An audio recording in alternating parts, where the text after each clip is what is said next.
Yo, yo, yo, yo, yo, yo, yo, yo, yo. What is going on, people? What is going on? You are now tuning in to the Six Man Convo. Let's get it.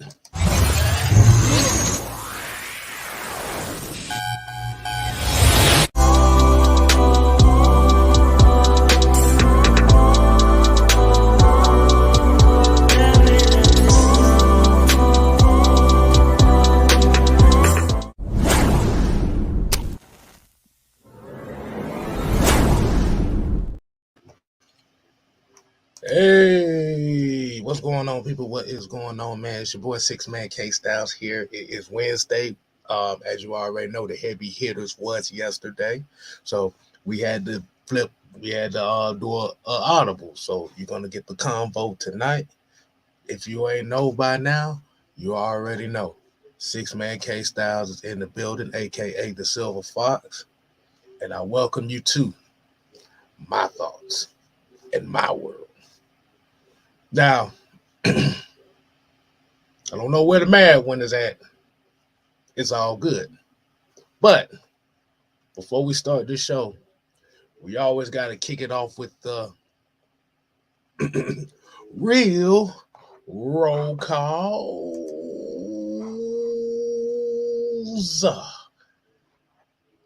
And as we already know with that roll call, you know you got to hit the DJ to hit the music. Get it? Hey. And shout out to Big Ant, new member. We appreciate it. Pick up the pieces. As we always say on this channel right here, man, we're going to go back and get back to what we normally do. Because we always going to go ahead and shout out the members first before we get to everybody else. But we definitely appreciate everybody tuning in. So like you said, Big Ant in the building. We got Terry Lloyd, Andrew G, and Brian Peoples.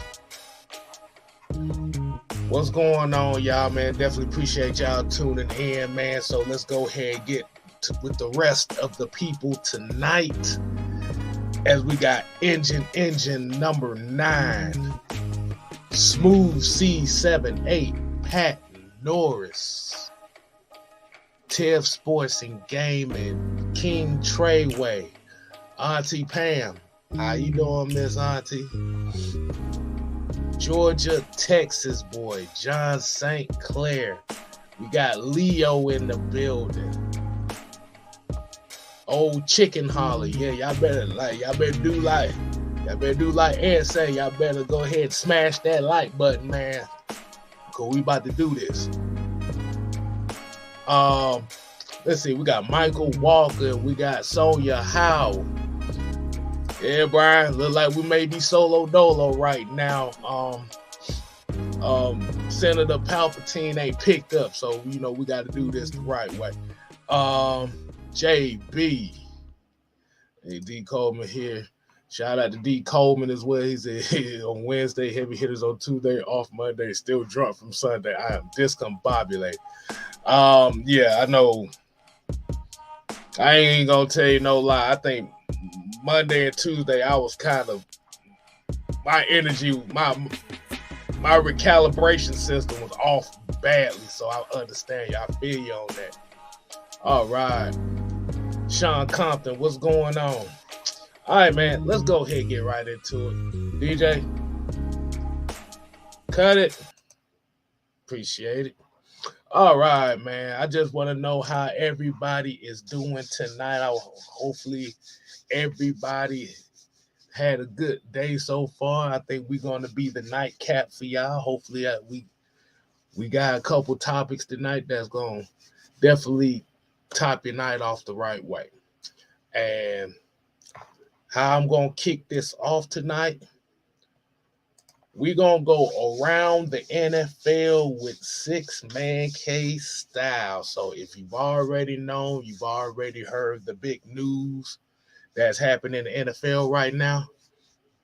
You heard your boy Russell Wilson Hold on, let me go ahead and put this up for y'all, so y'all make sure I hear y'all hear this straight. Your boy Russell Wilson is apparently going to get benched for Jared Stidham versus the Chargers. Now, as you read this tweet by Ari Meirov, also pointed out that Russell Wilson was guaranteed a $37 million guarantee if he cannot pass a physical in the offseason. Denver could try and get out of this contract this offseason, and this could be a step.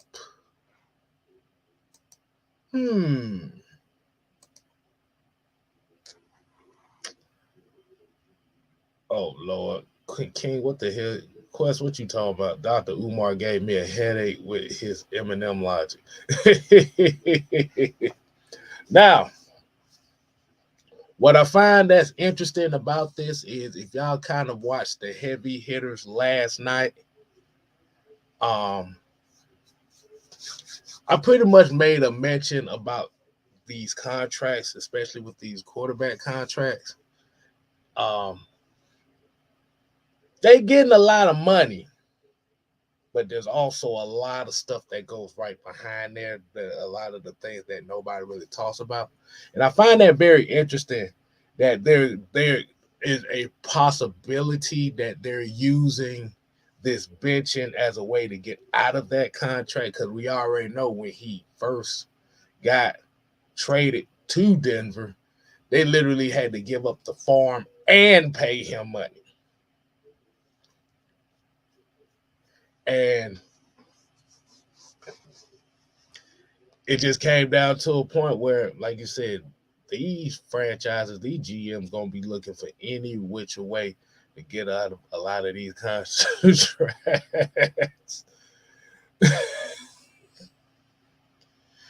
Think about that for a second. $37 million if you can't pass a physical. I want to ask everybody a question. If you couldn't walk tomorrow and your job guaranteed you $32 million if you couldn't come in to work no more, how would you feel about that? Hey, that sounds like a good deal to me. But let's be honest. Denver Broncos had a situation where they thought they had their guy, and they thought by bringing in a guy like Sean Payton that was going to be the epicenter of what they thought was going to take them over the top as far as the AFC West. But unfortunately, as we've already seen about it, like you said, Denver ain't looking like crap. Russell Wilson's he's actually come along the season so far. Man, I wish I could get rid of this glare. But hey, man, they're looking at the age. They're looking at he's up there, and their mindset, their thinking is, do I really want to pay this guy all this money? And the reason why I'm bringing this up to you, because as football fans, we have to look at this as a perspective as far as talking about wanting to bring in these guys for these lucrative contracts and come down to paying these guys. Like, this is the kind of stuff that you're going to have to be expecting. All the little nuances in these contracts. And teams, you have no room for error as far as building your team when you have a guy that's making over $260 million. Make sure you drink your high quality H2O, because if you, like I said, we all need it. So I want y'all to let me know Do y'all feel like it was a sabotage job on that part of the Denver Broncos and Sean Payton? Do you think it was well justified? And what do you think it means not only for Russell Wilson, but the Denver Broncos in 2024? I know most of y'all don't give a damn, but I just want to make a conversation about it. All right. All right, let's see what everybody had to say about it. He already look, he already pulled this out. Lee already pulled that out of his ass. He ain't coming to Atlanta.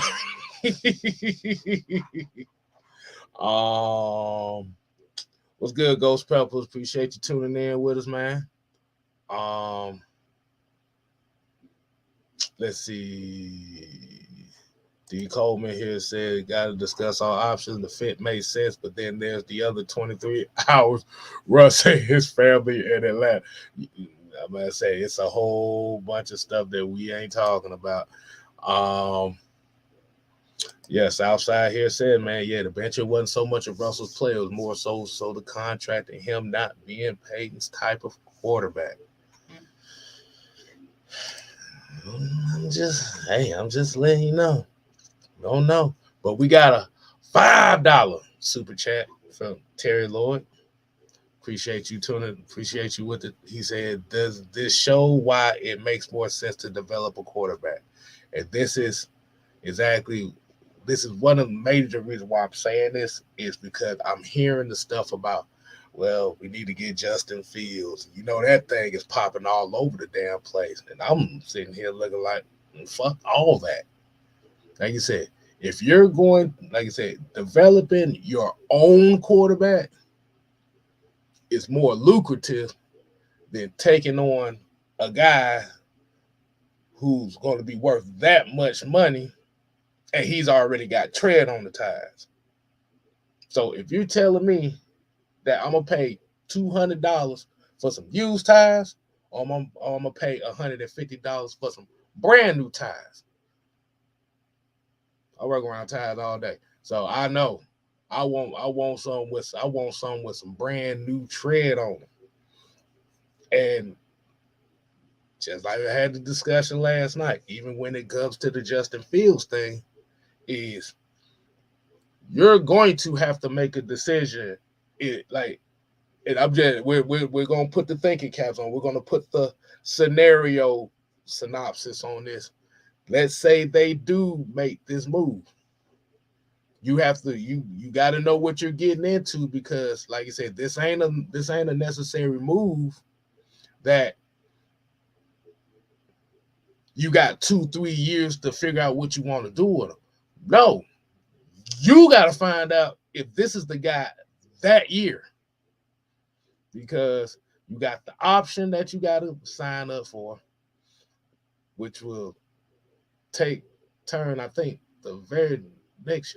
I forgot how it went, but you got the 5th year option that you got to think about, and then you have to think about with the draft compensation that you gave up, you're gonna have to pay this man, because you don't want to be giving up 4 or 5 draft picks for this guy, and then you don't sign him. That's a bad deal in my deal. Like you said, take it from me, and I say this right now. No, and hell no.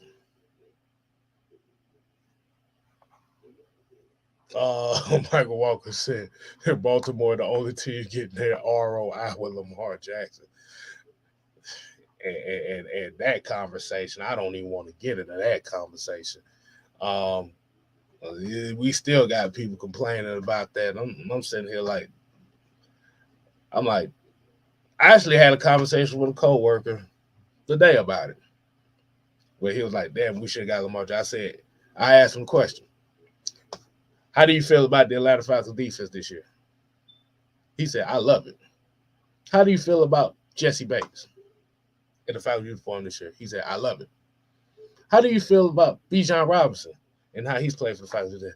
Man, that man is absolutely awesome. I said, do you realize that if you would have got Lamar Jackson in here, none of that shit would be here?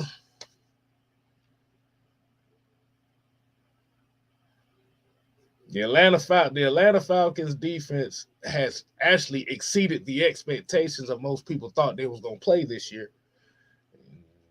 Damn near getting about 40 sacks this year, which is actually kind of amazing at that point. You don't get, like I said, you don't have that.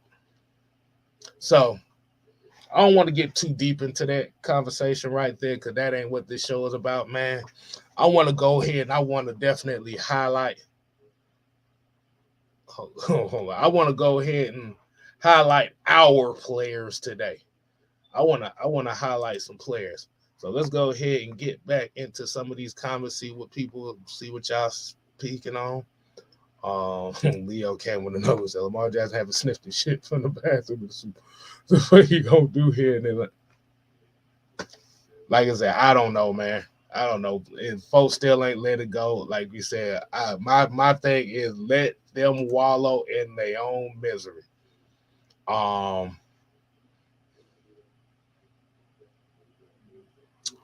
D. Coleman here says, my gut says hell no to Fields. I'm a fan, so I root for him if he was here. But we actually have a body of work in regards to Justin. I don't know if that's the right move. And that's the thing. That's the thing though. You're not guaranteed if he's that guy. You're hoping that he's the guy, but you're not guaranteeing that he's the guy. Southside Sabbath said, man, if Lamar had come here, then players would have took less money. Bullshit. Ain't nobody turning down no money like that. People only turn down money when they know it's an abundance of it because they know they can get more money down the line. Nah, it wasn't gonna happen.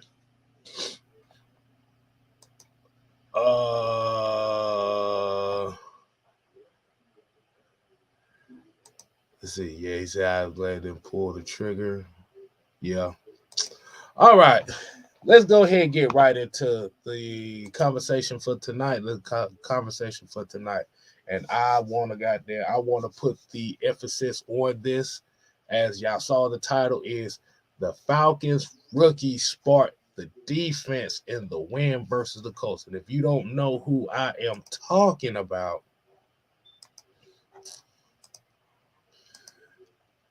I'm talking about these three guys. Now, as y'all already know, this past win Sunday was the first convincing win for the Falcons all year, where it was double-digit wins. We had quite a few storylines coming out of this game. If a lot of people do not know, Clark Phillips and Demarcco Hellams played literally 90% of their snaps on defense.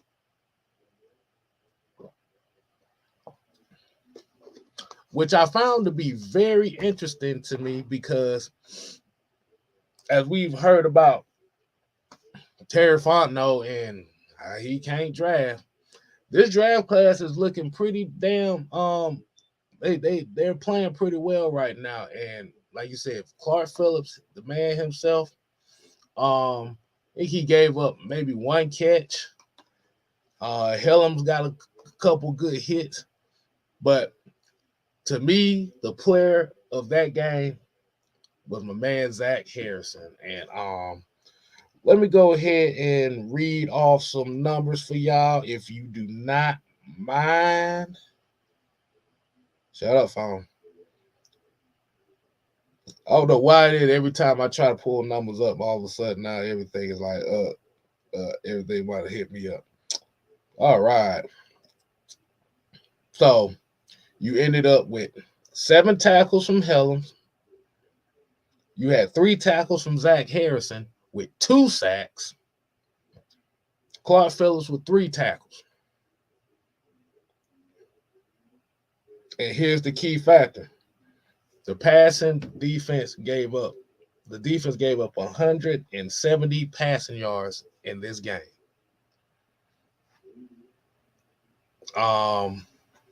And like you said, man, that's just a definitely good sign to see right there. I mean, everybody kind of already knew Clark Phillips was one of the top corners coming into this draft, but he's a small guy. Hellams, that was a steal in the 7th round. People thought that he may could have went higher, but they got him at it there. And Zach Harrison showed. I'm a quote OG Big Sam for that for this. Zach Harrison has arrived, and I think that puts his sack total up to about 4 as a at that 3-4 DN spot. I think that puts him up to 4. Let's make sure. No. It was 3. It's 3. It's 3. My bad, y'all. I messed up. But he's had 3 sacks in the last 2 games. So that's definitely a plus for him, especially going into these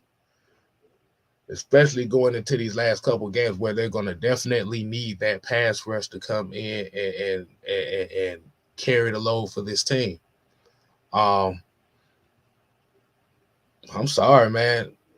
I don't know what it is about Demarcco Hellams being out there, man, but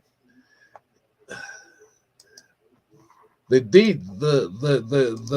defense does not look as inviting in the middle of the field when he's out there. Now, if y'all want to know what the snap count was, looking here, you had 60. Hold on. You had 65 and 67 for Hellams and Clark Phillips. You had 4 for Okuda, and it looked like 12 for Richie Grant. So what does that tell y'all? That tells me that Jerry Gray he put some trust in these boys, and he's doing the right thing. All right, man. Hey, Brad P, appreciate looking out for me, dog. Yeah, it was 3 sacks, man. I had to make sure.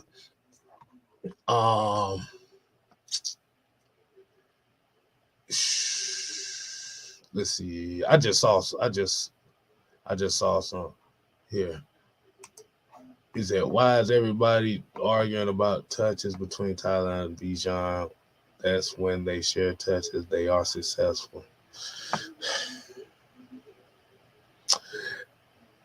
It's because Bijan. I'm gonna answer this question for you, man. It's because Bijan Robinson is the quote unquote Hollywood star of the team, and the less touches he has, the more people gonna be upset about it. Like you said, if Tyler Algier gets 10 touches, man, these folks get mad. They want Bijan to get all 100% of the touches, and no, that's not how you do it. I don't need him to be a bell cow. I need him to be a player. And that's what his role here in Atlanta is, as a player.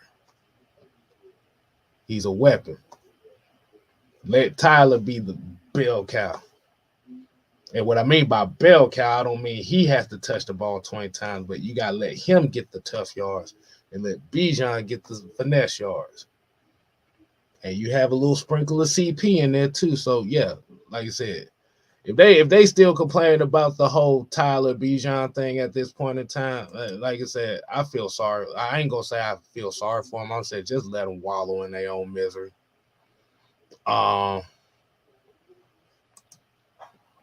Tabro here said they're cheaper options, and plus they young and Gray can mold them, and I think he's molding them pretty well, because even with the guys that's on the team now, even when you look at D. Alford, like especially a guy like D. Alford and Mike Hughes, like I said, these guys have stepped their game up as well. So, like you said, Jerry Gray definitely has played a huge part in this defense as well.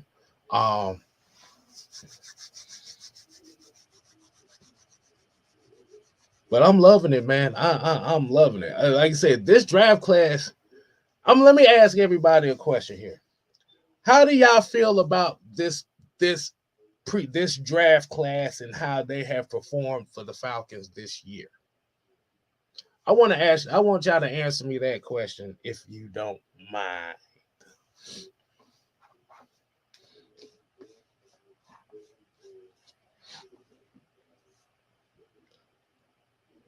Because I'm thinking I know the answer y'all gonna give me. And while we doing that, like I said, I want y'all to go ahead and give me that question right there. Give me your answer to that question. We're gonna take a 30-second intermission, and we're gonna play some intermission music. You know, we gotta throw it the BT12 music, throw it back a little bit. So this will definitely give y'all time. We got 52 people here in chat. We need to. I say I want to see. I gotta see 52 likes in this thing right now. But like I said, at the end of the day, man, we still appreciate everybody tuning in to this.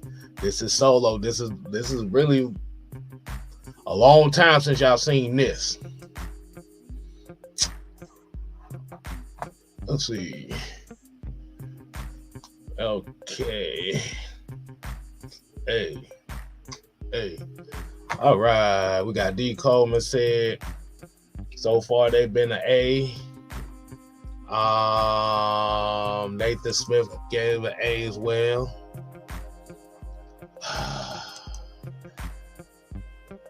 Auntie PJ said by far the best draft class in Atlanta Falcons history.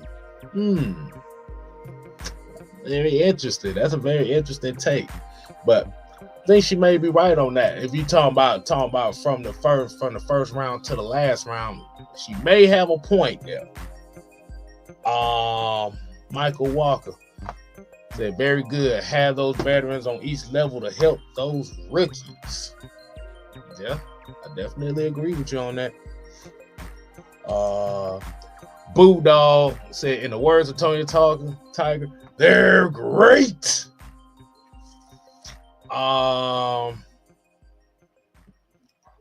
Let's see. Shout out to Coach Unchained, man. Like I said, y'all make sure y'all go ahead and show him some love on his channel, as well as y'all make sure y'all show some love for Atlanta Falcon Nation, as well as the Heavy Hitters Live.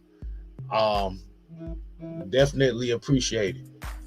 Wait a minute. What was that? Hold on.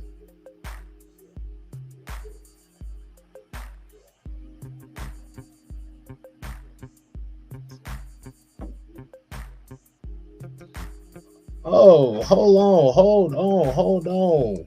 DJ, cut the music. We got some breaking news, y'all. It's been put out by Bleacher Report that the Pro Football Hall of Fame finalists right now, the headlines is Julius Peppers, Antonio Gates, and Devin Hester. That's a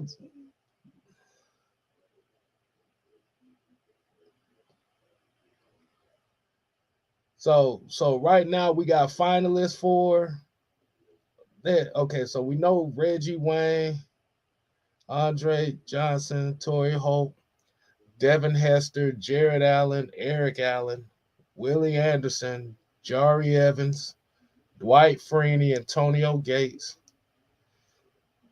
Rodney Harrison, Julius Peppers, Fred Taylor, Patrick Willis, and Darren Woodson.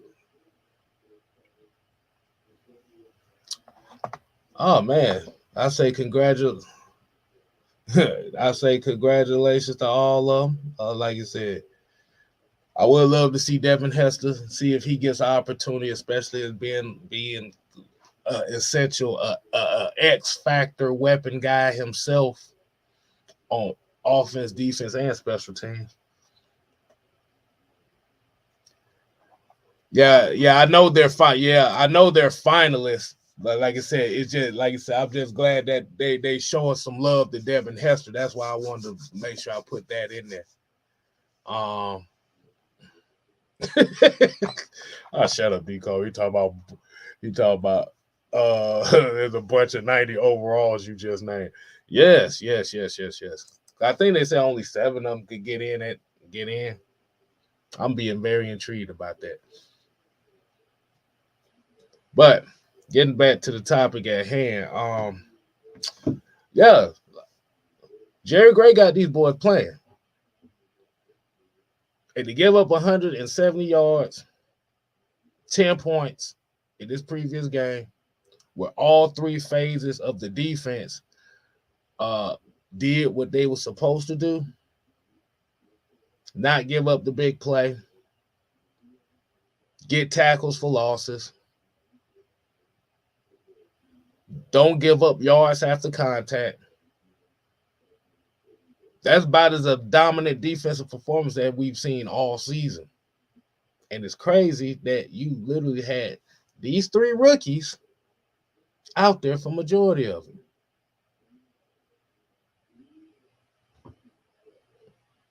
I love every minute of it. Oh man. So like I said, since it's up here by myself like this, we're gonna go ahead and get the Q&A portion of the show up and running right now. Let's go ahead and type that up for the people. Not Q7A. Almost typed in Q7A on y'all right quick. All right. So we got the Q&A portion of it tonight. We got about you know what? I'm gonna do something a little different. Tonight. Hold on. We got about 25 minutes.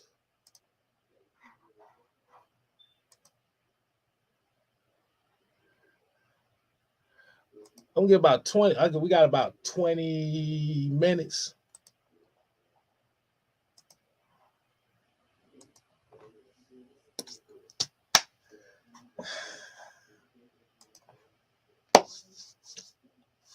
I'm gonna let y'all. I'm opening it up tonight for about 20 minutes. Let y'all get y'all thought. Let the people know how you feel about these three rookies so far, and just get something off your mind. Hey, talk to your boy K Styles over here, man.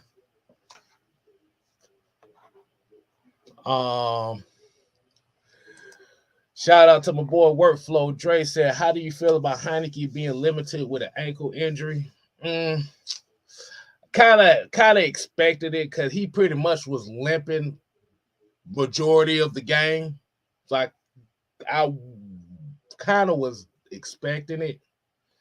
But you already know with him being limited like that, like I said, they're not gonna take any really too many chances on him aggravating it even more. But like I said, they just gonna limit him and let him get more rest than anything.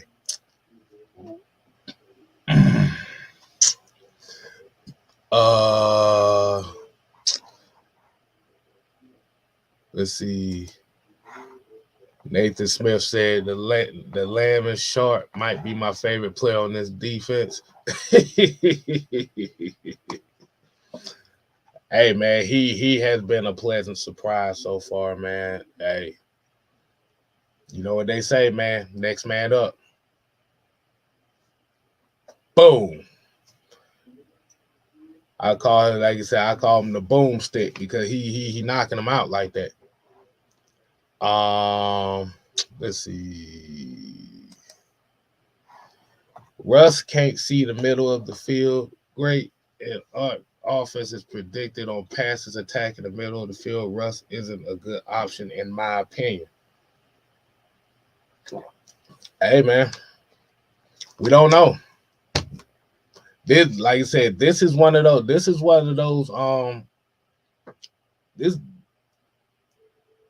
really one of those years where I'm not really looking too far into anything yet until really the season is over. But it's kind of like a lot of stuff is up in the air right now. Anything can happen. It's a free fall now. Come on, y'all. I know somebody won't speak on something. I know Mike ain't here. I know that's why y'all don't want to hit the link, because Mike ain't here, so y'all ain't got to cuss his ass out. I'm really kidding. But like I said, talk to your boy. Tannehill, hold on. Tannehill with the Arthur Smith connection terrifies me. I would be sick if that's our quarterback upgrade. What's your thoughts on Tannehill? Fuck no. That's all I'm saying. That's about as simple as I can put it. Fuck no.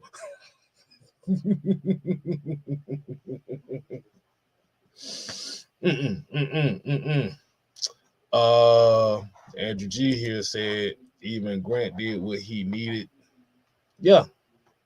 He had a couple quality plays, but like you said, now he got relegated in that game to being more of a spot player. And like you said, maybe that's just the spot that he needed to be in right now, because we did witness about a 5-game stretch where he was getting targeted. he was getting his ass targeted like a mud and giving up big plays and stuff. See, Southside, you try to stir up some controversy over here. I don't know what to say if I saw that. I don't know what I would think if I saw that. I say fuck no to him too.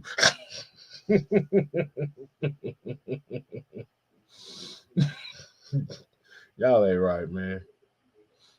Oh man, we got another good question here.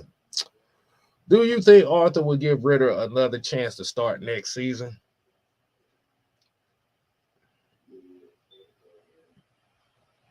I don't know. I'll be honest with you, I have no idea. The only way that I could see that it happens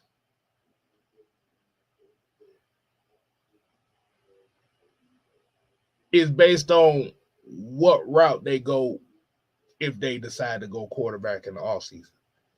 If they draft a quarterback, I don't see that happening. Because the thing that we have to look at too is you got Logan Woodside, who's going to be an undrafted free agent. He's going to be a free agent at the end of the year, so you can out of here. And then you have a decision to make with Taylor Heinicke, because cutting Taylor Heinicke after this season saves about, I think they say anywhere between $8 to $12 million on the cap. So that's an extra $8 to $10 million that could be added to the cap. So there's a decision that has to be made, and it's going to be depending on what route they go.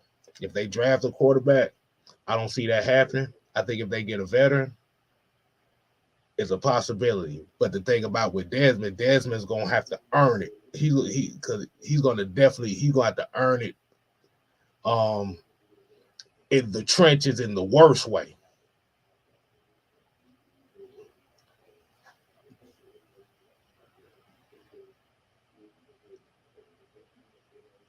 Well.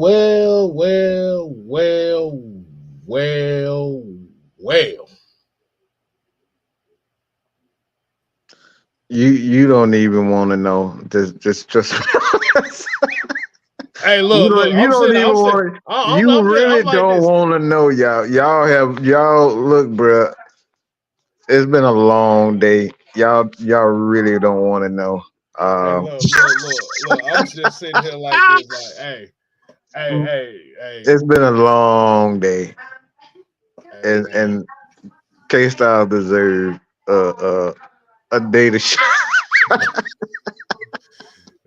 Shit, you know, bro. I swear to God, I ain't know what that was.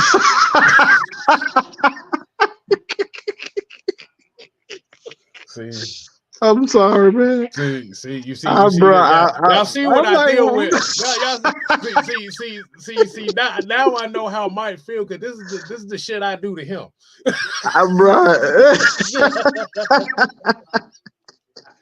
You ain't right, man. Bro, I had no clue what that was. Oh I'm dead. God. I forgot. I literally forgot what that Oh was. no, it's all good. It's all good, man. Hey, look. I guess we gave them the preview of the KS Chronicles, The and right. KS Chronicles. I'm saying, hold The, on, what the fuck that is? so y'all got it. So y'all literally got a preview of the Chronicles coming back. But the Yes, difference with the yes, you did. the difference with the Chronicles this time around is not going to be just centered on Falcons topics. It's going to be centered on everything that piques my interest.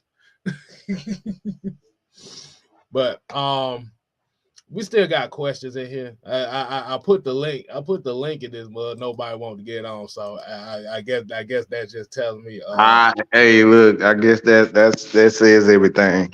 Yeah. So it's all good. So since you decided to grace us with your presence right now, I wanted to get your thoughts on Zach Harrison, Clark Phillips, and Demarcco Hellams, and how they played Sunday, and how do you think they've been progressing throughout the season? DeMarco Hillams, man. The thing I like about him and what I've seen so far, and it's just what I've seen thus far, is I don't want to make it seem like I'm picking on Richie Grant, but he's in his spot where he's where he's supposed to be when he's supposed to be there. And that's the thing with Richie Grant. Like I don't know where like he has brain farts. Where it's like, bro, all you got to do is just stay in that spot.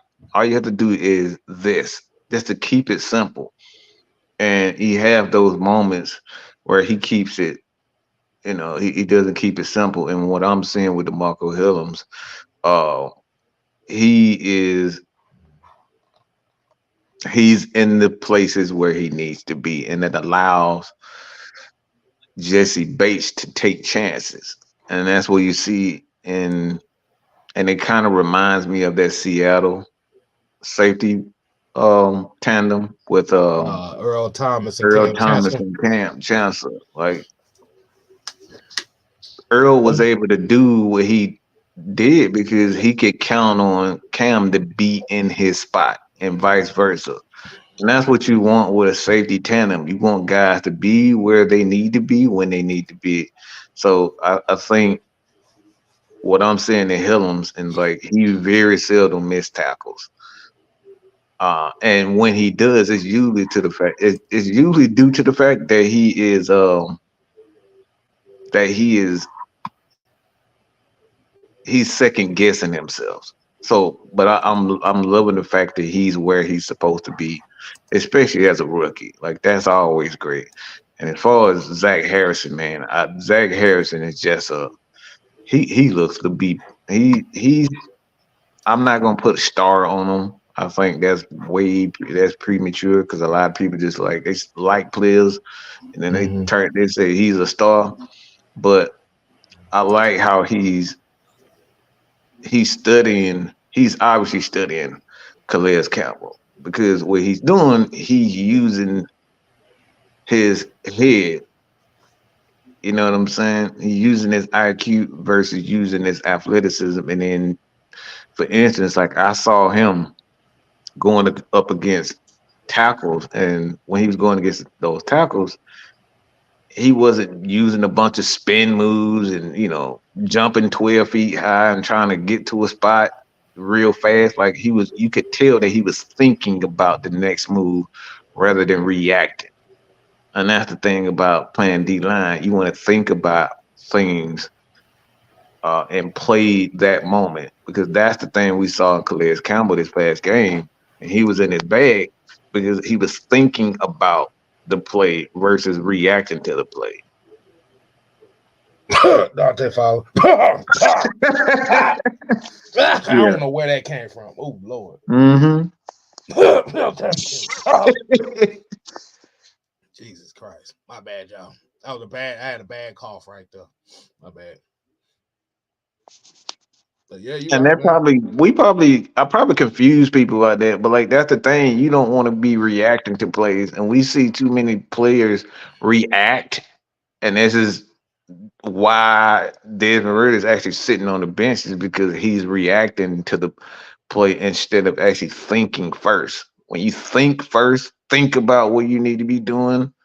That's when you usually are in the right spot and you end up doing the right thing.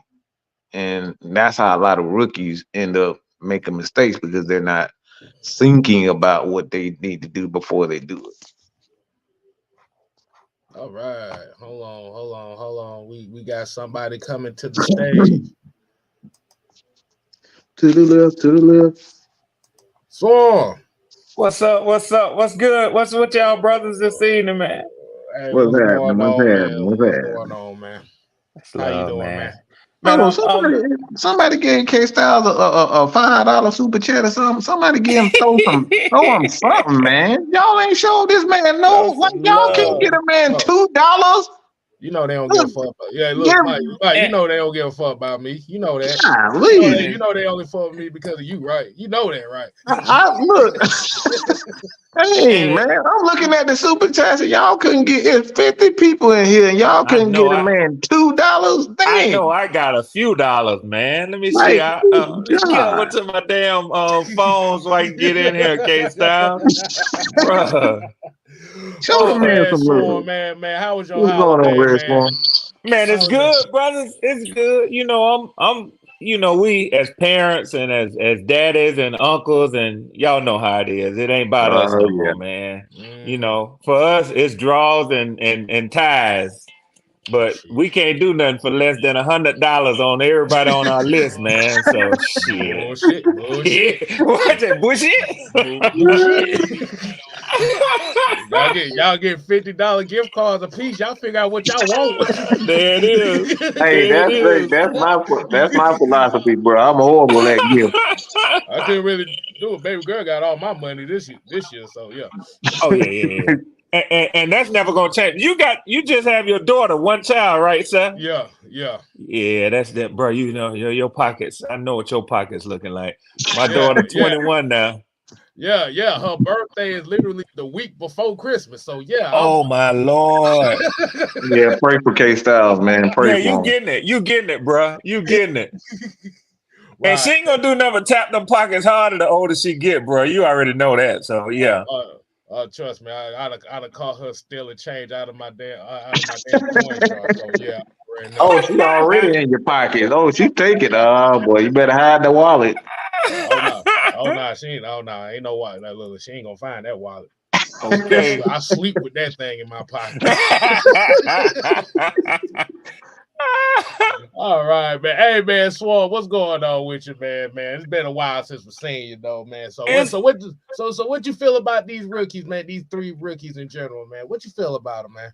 my thing is, and I was listening with I was in the chat with Mike and OG the other morning, and they Mm-hmm. was talking about it, man. And I said, I think the writing is on the wall, man. When you look at Clark Phillip, when you look at Hellams, then we look at the reduced time of uh uh Jeff Okuda and Mm-hmm. Richard Grant. It Mm-hmm. ain't to me, it's deeper than just, giving them some time. You know what I'm saying? Trying to see what the young fellas got. I think it's a replacement move going on, bro. Personally. Mm. Mm. Personally. Okay. Because I like me was saying before, it was like the only reason why Clark Phillips dropped in the draft because he was a small guy. Yes. So you really literally have got one of the best corners in the draft for cheap. And like you said, he's been playing like he's not scared of the moment right now. I mean, he was one of the best corners in college football. The hell Mm-hmm. with the draft. Like last Mm-hmm. year, he was one of the best. Mm-hmm. And like you said, Hellums, Hellums come, and then he ain't scared neither. At Mhm. all. He And you ain't know what the scared. crazy part about that case, now? What Alabama the? fans couldn't stand his guts. That's the crazy part. I don't get it. I don't get that, man, Mike. And I've seen that too, man. And honestly, I know, this is what baffles me, man. But that's one of the reasons why I'm so proud of Terry Fontenot. Man, you look at Hellams playing, ain't nowhere in the hell you can guess that boy fell as far as he fell in the draft, man. Yeah. I still can't figure that out. But he will hit, but I'm telling you right now, he's a student, and as he learned, man, with Jesse Bates, bro, the more that boy learns about coverage, Lord have mercy, Jesus, we got diamonds in the rough, man. We got diamonds in the rough. I heard y'all talking about K-Styles. You did, I remember last year when you was doing your gyms, your draft gyms, bruh, and you were talking about our boy out of Zach Harrison out of Ohio State. And when he was sitting there, when it went to the third rounds, I said, please get him. Please get him. Because we know for a fact that DN has been like a sore thumb for us, man. Right. I thought he would go earlier because, like, you look at his tape, the dude is an athletic freak, man. Yes, Mike. Yes.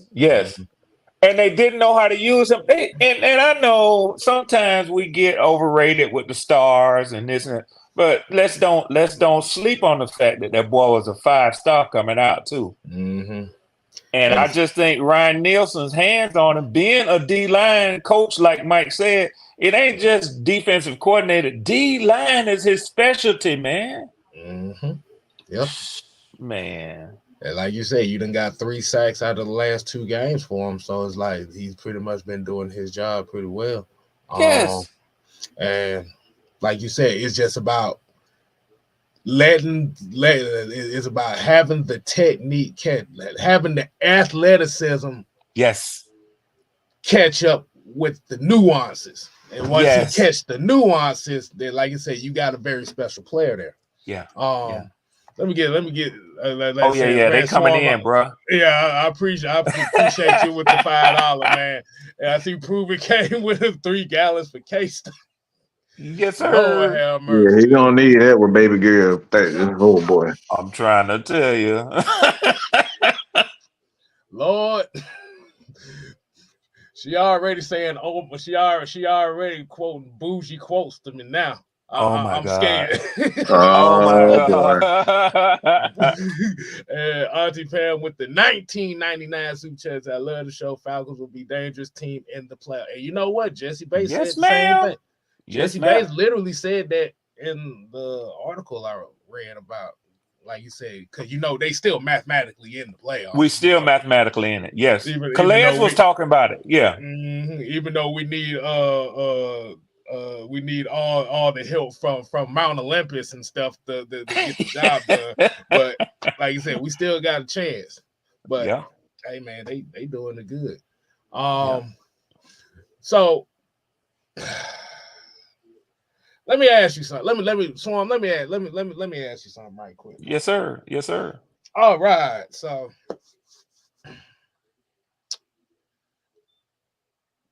as we're looking forward to this game coming up against Chicago, now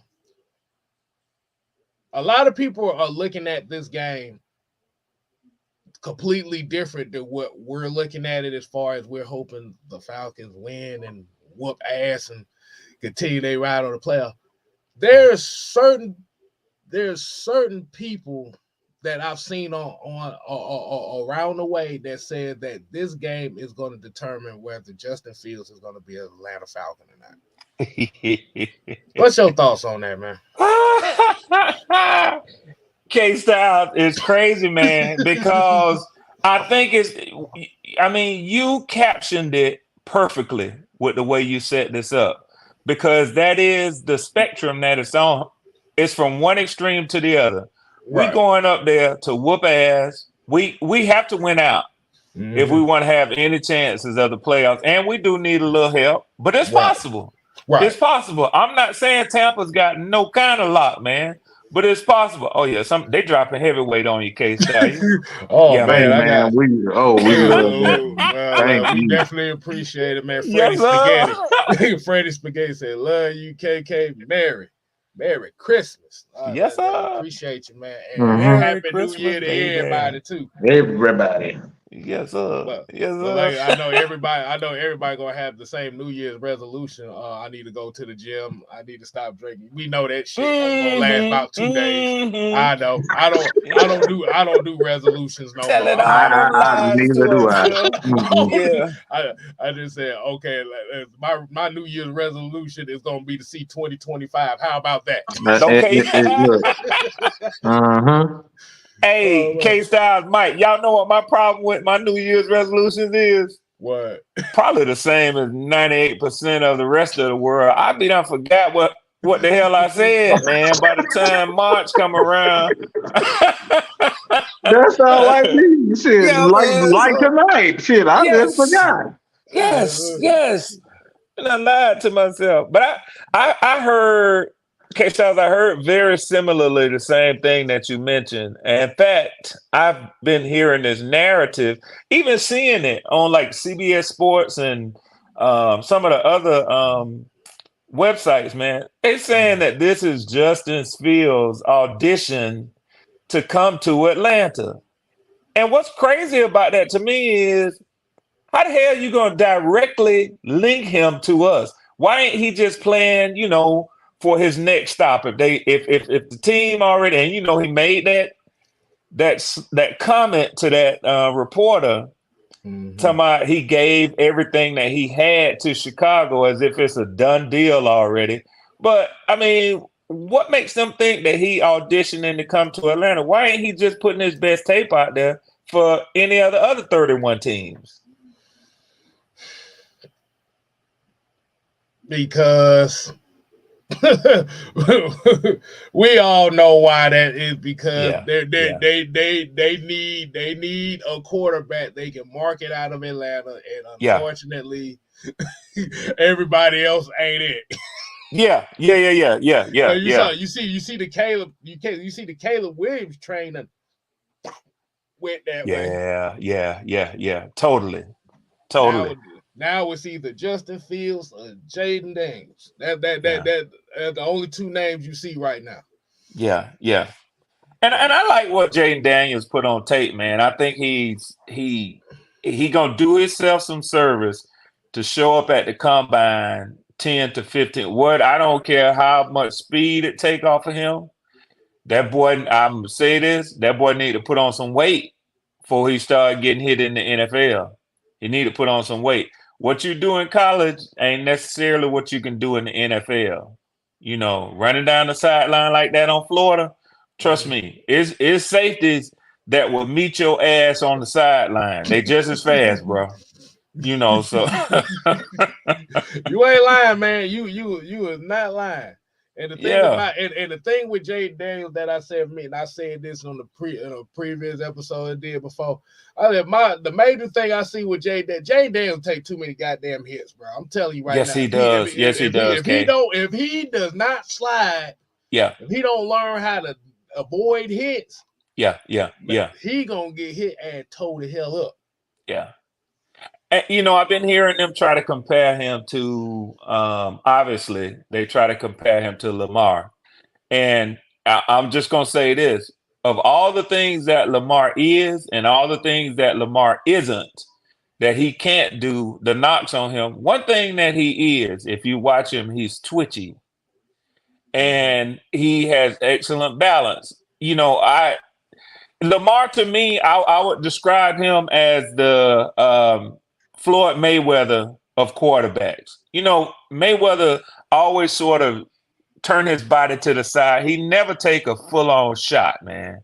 Mm-hmm. And that's what I think about Lamar. Now, he done took some hits, but Lamar, he hadn't, even when Vic was playing, if y'all think about it, you never really saw major hits on Mike, but they did start to take their toll on him, because of his running style. Lamar is just a little bit more twitchy to me, and maybe because he had the benefit of seeing a Michael Vick come before him. I'm quite sure that had some impact on him as a quarterback.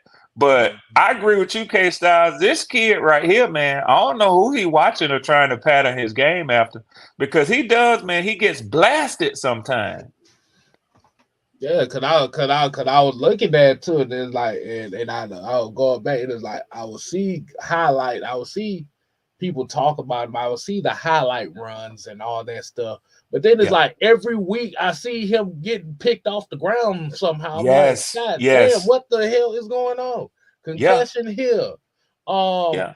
he's out for a few plays.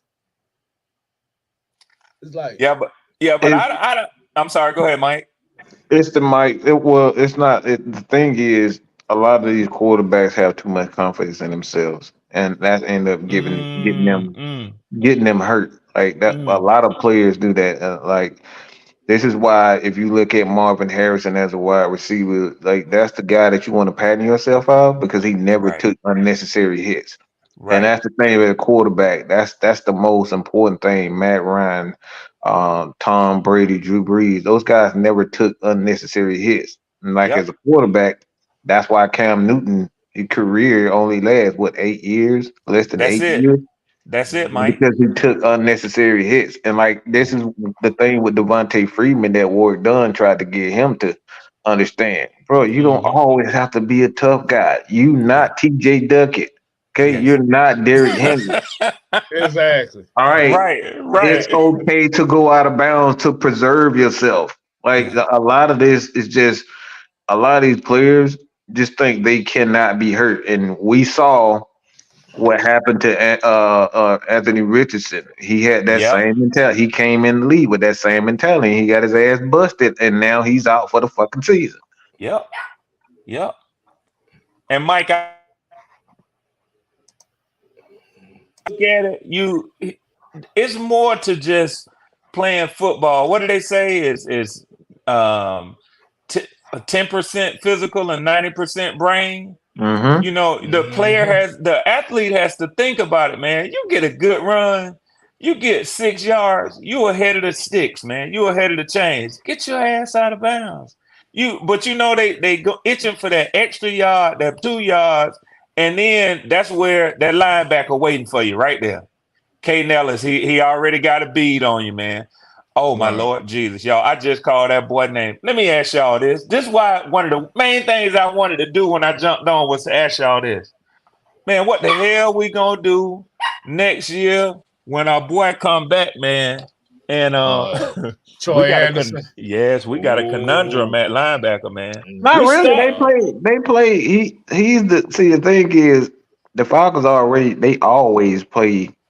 The plan was to pay Caden more of an edge guy, but being that Okay, Troy got hurt, okay, they had to play him more at middle linebacker. okay, Because okay. Stroll was supposed to be that middle linebacker to begin with, and Ellis has always been the guy that played on the edge, but he had that ability to play inside.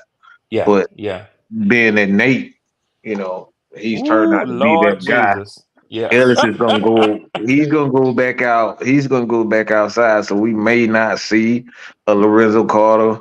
I think Mhm. Lorenzo Carter is going to be the odd man out. I I think do too, Bud will Mike. probably I be do back. too.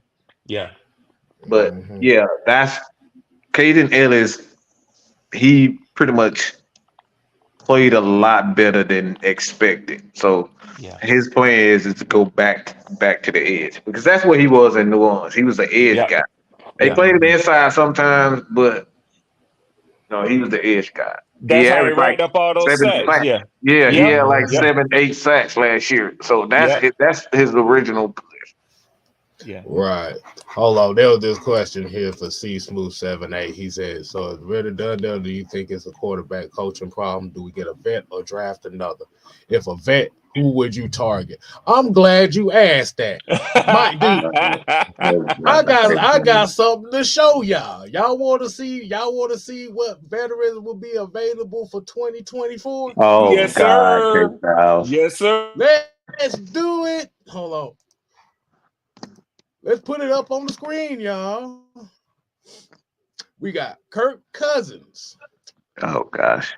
Ryan Tannehill, Jacoby Brissett, Tyrod Taylor, Marcus Mariota, Oh my Sam Lord. Darnold, Jameis Winston, Drew Pass. Lock, Baker Pass. Mayfield, Gardner Minshew, Teddy Bridgewater, Joe Flacco, Tyler Huntley, Prove Josh it, say Dobbs, no. Easton Stick, Nathan Studfield, Blaine Oh my Gabbert. God. Wait a minute, Oh Blaine my Gabbert's God. still in the damn league. Damn. Josh Johnson, Kyle Allen, Brandon Allen, Mason Rudolph, Logan Woodside. Those are And he on undrafted. our team. Yeah. We already got him. Hey, look. So how do y'all feel about the veterans? Yeah, right. Oh my God. Southside talking about. I like that Marcus Mariota guy. Well, you don't get You still on that eggnog, huh, Southside? Nah, he on something else. He ain't done no real job. Mike say he on That another boy on that level. K2. That's what he on. He on that K2. Oh, look, we got a restricted free agent in here in Felipe Franks. Oh, wow. Hey, Kyle, really? He's still in the league? It's on the list, man. I'm sorry. Wow. Oh, damn. So, that's a hell of a list, K-Style. No, give me the draft. I'm cool. Yeah, Stilo. I'm with you on that, Stilo. Yeah, but Bridgewater said he was going to retire the coach anyway. Yeah. And you know, I want to say this, man. I have my criticisms with Desmond, man, but you know, and let me get out front and I'm gonna tell y'all where I stand on this. First, let me say this: Desmond is not going nowhere because he's under contract, and he hasn't been horrible. But I do think that it's a strange mixture to me. And Mike, you can help me with this because one of the reasons why I follow and I'm always listening is because I always appreciate your in-depth analysis and what you know, bro. But I know enough from watching football myself also to know that when Desmond is good, he's real good. He's better than just what you see with an average rookie. But when I don't know, it seems like those mistakes, they're sort of consistent there too. So I know that coaching can sort of clean that up. Hint, TJ Yates, who was actually seen on the bench with these quarterbacks this Sunday, and we got much better quarterback play. So I think as we tweak things, then we're just by default going to be better next year with the weapons we have. But I would like to see another quarterback brought in there with our three. And it's got to be the draft, like you said, K-Style, because don't none of them damn names right now.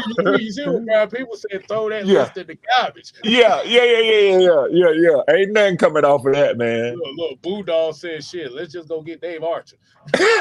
But Mike, can you kind of see what I'm trying to say? I mean, obviously Desmond is not going nowhere.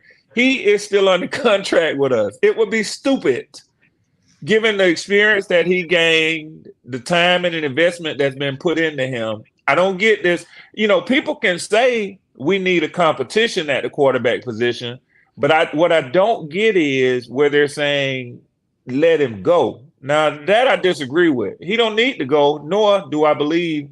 Matter of fact, I'm going to say it. I know he ain't going nowhere. And I don't care whether Arthur Smith is here or another coach. They're not going – Desmond Ridder is going to stay here and going to stay under contract. He is something that we can work with. But I do think that with this rich draft, even if we take a guy in the second round, remember we took Dez in the third, even if we take a guy in the second round next year, I think that we, like K-Style said, it'll be a good bet to bring in another quarterback through the draft. That's all I got. Yeah, man. Like I said, right now with Dez and what we've said about Dez is, like you said, and I'll be the first one to tell you. Like you said, that was a guy I was behind before we even drafted him. Yeah. Issue, like you said, the issue that happened was, I think where his problem was what he was trying to overcompensate and trying to prove people that he belonged, and that's where the mistakes came. Mm-hmm. Like you said, and Mike point, and you just said it, and Mike pointed it out on Sunday when we watched the game. Was like, wait a minute, was that T.J. Yates talking with the quarterback? We ain't seen that all year. What the? All year long, man. Mm-hmm. Look. That was my face. What I was looking like. Right? Like, huh? I pay. That's one thing. That's one thing when you get with this group, we pay close attention to like little small minor detail that might go past most people. And the thing with Ritter, I hear guys like the commentators on TV, and they be saying, "Well, Ritter doesn't, when he decides to make a throw, he doesn't think. When he sees it, he reads it. I mean, that's what you want as a quarterback. Right. You want your quarterback to let it rip. Don't think. Yeah. So I have no problem with him when he sees something, he throws it. He makes a decision. The thing is when he's thinking too much. We saw that towards the end of the game, the Carolina game, where he was thinking too damn much. Yeah. So anytime I hear a player say stuff like this, it reminds me of what Terrence Masters told us. Look, these people don't know what the hell they be talking about, who be analysts. Like, if you've never played the position, shut the hell up. All right? Yeah. Just because you played football doesn't mean you actually know that position. Yeah. And that's the thing with Dave Ragone. He fucking sucked. Yeah. Okay? Yeah, he knows the fundamentals, but that's all you can fucking teach if you excuse my language, but that's all you can teach. No. You put it perfectly, Mike. It need to be said just like that. Yeah. All you was good at was fundamentals, footwork. Yes, that's all he can teach is footwork. T.J. Yates, he's had games where he showed potential. But don't nobody know no freaking Dave Ragone, bro. Like, why are you even trying to teach somebody football? Like, you can teach the basics, how to read, a guy like even Jordan Palmer, he was pretty good in college, so he can teach, certain aspects of being a quarterback. But like, if you've been there, you've been there. But like, don't give me no Red Dave Ragone. But like I said, at the end of the day, man, I think Ritter, he needs a quarterback coach. I think that he just needs a teacher. He has all the tools. So I would love to sing my song I told y'all so about all the quarterbacks being bad. And we're saying that bad quarterback all the way from the top, from your boy Patrick Mahomes. He has, and a lot of that had to do with his receivers, but he's playing bad football too. It's showing now. Yeah. But this is what I'm saying. It's a league-wide issue. I have been saying this for 3 years. I hate the RPO rules. It has ruined quarterbacks' ability to go through the progressions and read the defense the proper way. Say it again. That's why you see Jalen Hurts struggling. That's why you see your boy in Buffalo, Josh Allen, he's struggling. All these quarterbacks are struggling because they run RPO. And Mike, it has dummied down the position because basically it's one read. The RPO, another word for it is one read and go. Mm-hmm. If that one quick read ain't there, the quarterback gonna go every time. Yeah. And the defense, after a while, they gonna fit because basically if they take the two options away, what you gonna do with the ball now? Mm-hmm. Yeah. You stuck, man. Oh yeah. But Mike, this is. I just thought about something when you were saying this. Can you imagine how David go? Because isn't what's our quarterback name that we had for years? That Matt Schaub, isn't he with us right now? Yeah, he's as an analytical guy, and like he and TJ, they played together, so he knows. Like that's why I said he knows TJ. Both of those guys played in Houston together, so it's not like they don't have those guys. But and Mike, this is what I was saying. Can you imagine how straight up now you done played ball, Styles done played ball, and besides that, just being around fellas. Even you think about being in high school and junior high school. Whenever we got picked on the team, and that one dude that everybody knew was picked on the team, you kind of show deference to them. Can you imagine how they were gonna feel when he get in a room to try to take control of the quarterback's room in a discussion on offense, and you got TJ Yates who got tons of experience over you and Matt Shaw? They probably like, man, shut the fuck up. I know. You know That's what I'm exactly saying? what it is. Motherfucker, you barely made it to the NFL. What the hell? You got to get that face like, you get that face like, yo, get Yes. your ass on somewhere. Get your ass on. But that blew my mind because I'm looking at it like, and I'm looking like, wait a minute, TJ. I'm like, wait a minute, TJ Yates with the. We haven't seen this all year. We haven't seen him with a headset and he had a headset on, so he was in direct communication. That's right. Think about this. Think about this. Anytime have you this year? The thing that was the thing what people got to realize with Arthur Smith is that Arthur Smith is hearing every voice in his head when he has that headset on. Yes. So he's hearing everybody, defense, offense, anytime the communication, all that. He's hearing all that. And people's trying to figure out like why he look puzzled on the sideline. He's not a quarterback guy. Yeah. Yes, he understands the basics on how to build, develop a quarterback. But when it comes down to being he's in an the online guy. Yeah, he's an online guy. So he know how to predict him. He knows the footwork. He knows the mentality. But what he doesn't know is, all right, this play is better suited for this particular guy. That's why you got Dave Ragone there to be in the head of that quarterback. Yeah. And see, these are the things that Terrence Mathers, and he stated that on Atlanta Sports Unlimited, is that it's like you need guys who've actually been in that moment yes, and sir. been there and done that to teach these players. I can't have a damn kicker trying to tell a damn quarterback how to be a quarterback. That's crazy as hell. Right. And we don't need a guy like Dave Ragone, who's never done anything outside of high school and probably had a couple of moments in college, but that's it.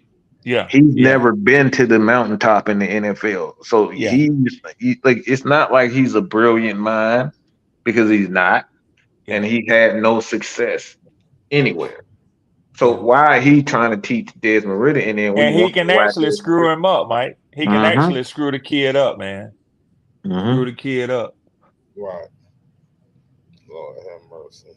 But I think we're seeing. I ain't gonna just say seeing, because we all know what we saw Sunday, a complete game, man, and that offense was clicking. But I use the term seeing because I'm really hoping it continues.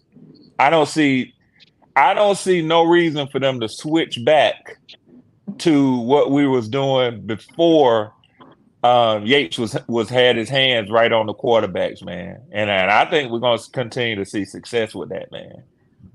Hey, man. Hey. I don't know, whatever it is. Like I said, my main thing is for this Sunday is you better stand on business. Yeah. Stand on business. But go ahead, wind it down for the night, y'all. This motherfucker got 2 career games, 50% completion at 135 yards. Man, get the fuck out of here. Mike done went and looked him up. We got this fucking bomb. Hey, look. Look. We do homework around here, bro. Yes, sir. Hey, look, I was just going through some Madden 04 on the PS2, and that was Dave Ragone's rookie year with the Texans. Man, come on, man. Oh shit! What? Oh my Lord! That's the only time I know. But this nigga been out the game 20 years, man. And he played in Conference USA. Get the fuck out of here! Nah, but the thing about it is, man, we have to remember he was the quarterback coach for Mitchell Trubisky. So Wow, are we really surprised? That says a lot. That says a lot, Cam. Was we really surprised? Right. Really Got this surprised? damn bum trying to teach Desmond Ritter and then wonder why Desmond Ritter ain't make it. Nope. Mike, it's Christmas time now. It's Christmas It's time. almost I'm New sorry. Year's. I'm It's sorry. almost New Year's. Yeah, but he better be gone. Like I said, I don't want him gone. I just want him to lead the quarterback alone. That's all. Right. But like you said, man, at the end of and then, you know what's crazy too, and I just realized something too. We didn't see T.J. Yates when Taylor Heineke started those other two games that they lost. Right. True. We saw him here, and the offense had his most dominant performance of the season. Yeah. Because he know how to talk to him. I'm putting into perspective what Mike just said about what Terrence said about knowing the position and having played it. It's got to be a completely different feeling for him to sit down next to Taylor Heineke and say, hey, did you see this out there when you just dropped back? This is what we saw, draw it up. And then, even with the language, I'm sure they can talk about, wiggle a boot. I don't know what all that shit means, but I hear it. You know what I'm saying? Yeah. But they know. That's what's important. They know what they're talking about, man. And I'm sure when he talks to them, man, he's like, okay, I got it. Let me go out here now and execute it. That's what we need, man. Period. Look, I'm going to end this show on this note, and I just thought Thank you, Mike. Yeah, okay. I'm going to just think about it. It was a no-win situation for Dez. You had David gone, and you played behind Marcus Mariota. Well, think about that for a second. Who the hell was you learning from? Mentoring you, yeah. Oh, wait a minute. Oh, yeah. Don't forget, too. Remember, Marcus Mariota is mentoring Jalen Hurts right now. Remember he said that? Ooh, and look at the decline. I'm tired. Damn, K-Styles, you didn't have to do that. K. Hey, look, I have to give you the Joe Montana football finger. So Marcus Mariota done turned into Candyman. Don't say it 3 times, boy. He sure. I mean, Mariota did say he went to Philadelphia to mentor Jalen. Be a damn mentor, and Jalen Hurts done got worse there too. Yeah. He done got worse there, so that got worse. Oh damn. K-Style, boy, in the mind of K-Style. He is Candyman. Hey, man, Mike, you heard what I say? The mind of K-Style. Man, look. Pull that shit down. Look, K-Style, I call him the algorithm killer. Believe me. And believe me, that shit together. I just put it together. I just thought about it. I said, wait a minute. Jalen Hurts is looking like shit. Straight garbage. Even though they're still winning, he's still looking like shit. Yeah. But Marcus, they ain't winning because of him. But I remember the only reason I say because it just popped in my head. Like, wait a minute, didn't Marcus Mariota say he was going to Philadelphia to mentor Jalen Hurts? Wow. Yes, he did. Wow. In the words of the group Departure, would you be my enemy? Easier that way. Until next time. Oh my God. Oh my Lord. We ain't here to play. I put these conspiracy theories together, man. This is bullshit, bro. I don't know why. So for all you Philadelphia Eagle fans, if you need somebody to blame, don't blame Jalen Hurts. Blame Marcus Mariota. Marcus Mariota. There he is. He said he was going to take Jalen Hurts to the next level. He took him to the 3rd level of hell. Well, I'm just saying. He didn't say what level that was. the level of gluttony or something like that, boy. Damn, K-Style. I'm sorry, man. I'm sorry. No. Man. I'm sorry, but that's bad. That's bad. It is, Mike. But it's true. It's y'all fault. So true. Yeah, it's y'all fault. This conversation made me think about it. Like, wait. That's your mind. That's your mind went there. But you done told the truth though, bro. Man, look. So for anybody that has young quarterbacks, do not sign Marcus Mariota to your team. Yes, don't do it. He's going to train them and groom them into being. I wish you wouldn't have said grown because my head went so completely left. Oh hell! Don't let him do it. Don't let him do it, K-Side. Nope. Nope. Shit, you know what, Mike? Don't said Mariota. See, me and K-Style a dangerous duo because I don't mind go completely left. I already know. I already know where you were going with it. When I said groom, I said, wait a minute, hold on. What does he think? Sit your ass down. We ain't doing it. Right. Those Pepper said Mariota would teach Hurts how to run out of town. Oh shit. Oh boy, y'all something else. Quick injury settlement. Proving that shit. He said, Arthur Spencer Jeans, he sent a mold. Hey. Oh, He was right with that. Yeah, he did. Hey, man, Rams, Swarm. Thank y'all, man. Hey, no problem, man. Hey, I Mike, appreciate y'all, brothers, look, man. Hey, look, Mike. Once again, this is how we end the show on some goofy mess. All the time. It was funny as hell. So until next time, people, we ain't here to play. Oh no. We're here to stay. Oh yeah, dig it. You ain't gotta go home. But you got to get the hell out of here. Ooh, yeah. That's what Jalen Hurts gonna have to be if he's still running around with Marcus Mariota. Man, look. Hey, let's say Marcus Mariota. I guarantee you Marcus Mariota gonna sign with the Kansas City Chiefs next year. Boy. Oh, damn. Oh no. Yeah. I mean, they already got damn Matt Nagy, so that's bad enough. They 2/3 of the way they already, Mike. Boy, they got Patrick Mahomes and damn Travis Kelce. That boy, these motherfuckers throwing hissing fits. Yeah, they losing it. You always you see how every time coaches start bringing their best friends in or good positions like that, that's how they end up messing up. Yep.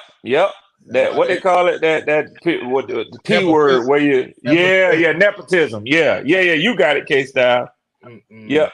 No, bring I'll bring my worst enemy in here. Like, man, you better get the game plan right. Let's get this shit.